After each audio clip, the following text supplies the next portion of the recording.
Welcome students. We are learning in fabrication technology. Today we are going to study unit number 1, Introduction to Fabrication Technology, and our today's topic is power sources. So here we are going to study what are the uses of power sources and advantages, disadvantages of it. So what are the today's objectives? So today we are going to learn industries using fabrication technology. કઈ industries છે જે fabrication ટેકનોલોજીનો use કરે છે. Difference of FT and MP એટલે કે fabrication technology અને manufacturing પ્રોસેસીસનો difference, તફાવત શું છે બંને વચ્ચે. વેલ્ડેબિલિટી, ફેક્ટર્સ અફેક્ટિંગ વેલ્ડેબિલિટી, કયા કયા પરિબળો છે જે વેલ્ડેબિલિટીને અસર કરે છે. પાવર સોર્સ, વેલ્ડિંગ માટે કયા કયા પાવર સોર્સિસ યુઝ થાય છે. And third party inspection. Among the above topics, we have already discussed some of the topics till power sources. So, from today's lecture, we are going to study the advantages and disadvantages of power sources and third-party inspection agencies. કયા કયા ફાયદાઓ છે power સોર્સિસના? So, first, minor changes in process does not affect motor generator set. જે motor generator set છે એની અંદર શું ફાયદો થાય છે કે તમે માઇનર ચેન્જીસ કરશો તો એનાથી કોઈ ઇફેક્ટ થશે નહીં.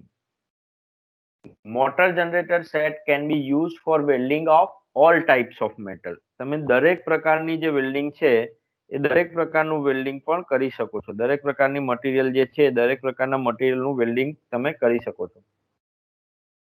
Power generator can supply AC and DC power. Power generator જે છે એ એસી અને ડીસી પાવર સપ્લાય કરી શકે છે. Power source can be used in both indoor and outdoor welding. Power source જે છે એ ઇન્ડોર અને આઉટડોર બંને પ્રકારના વેલ્ડિંગમાં યુઝ થઈ શકે છે. આ હતા એના ફાયદા. હવે જોઈશું એના આપણે disadvantages. What are the disadvantages of power source? Power સોર્સિસના શું ગેરફાયદા છે? So transformer is not useful in general purpose welding. General purpose welding કરવામાં ટ્રાન્સફોર્મર જે છે યુઝ થઈ શકતું નથી. Output of transformer is dependent on supply of voltage. જે ટ્રાન્સફોર્મરનો આઉટપુટ છે એ કોના ઉપર ડિપેન્ડન્ટ છે? વોલ્ટેજના સપ્લાય ઉપર ડિપેન્ડન્ટ છે. AC power source can't provide stable arc. AC power સોર્સથી આપણને સ્ટેબલ આર્ક મળતો નથી. We cannot get the stable arc by AC power source.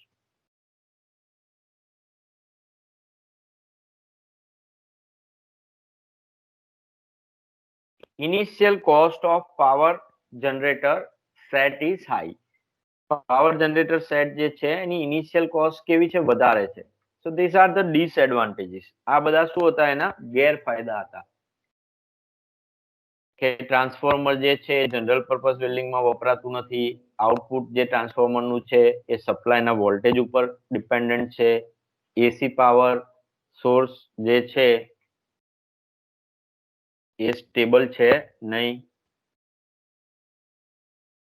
અને ઇનિશિયલ કોસ્ટ જે છે it is high. Initial cost કેવી છે? વધારે છે.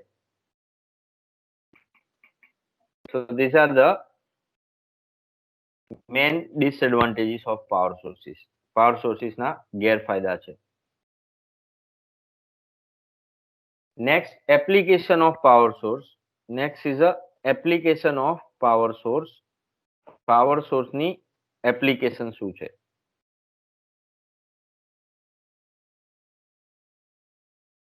So in rebuilding of recovery of worn out parts.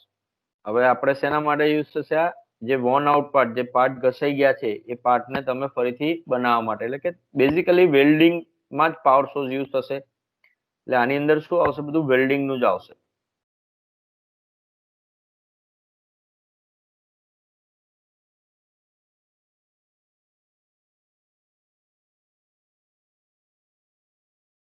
To provide coating of wear resistance alloy on metal parts ઉપર coating provide કરવા માટે.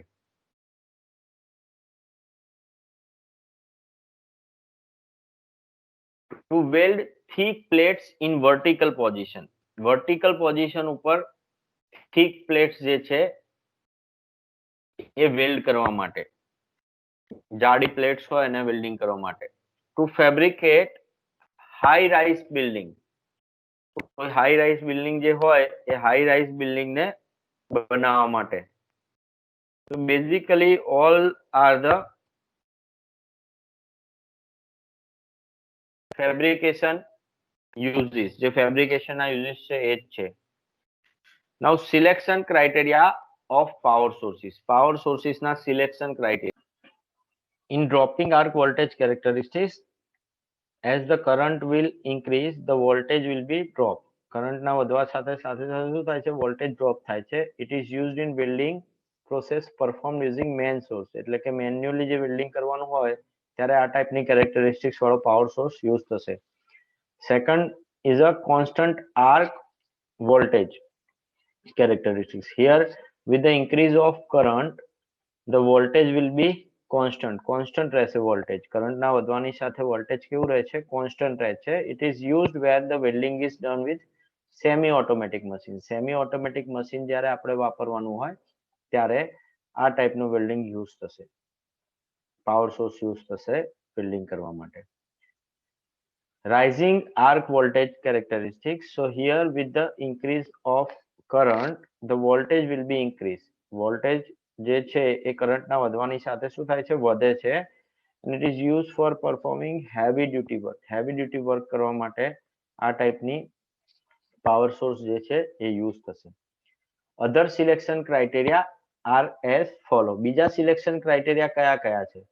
સો ઇનિશિયલ કોસ્ટ, એને ખરીદવાનો કે બનાવવાનો ખર્ચ કેટલો છે પાવર સોર્સનો. Cost of repairing and maintenance, એને રિપેર કરવાનો કે મેન્ટેનન્સ કરવાનો કેટલો ખર્ચ થાય છે.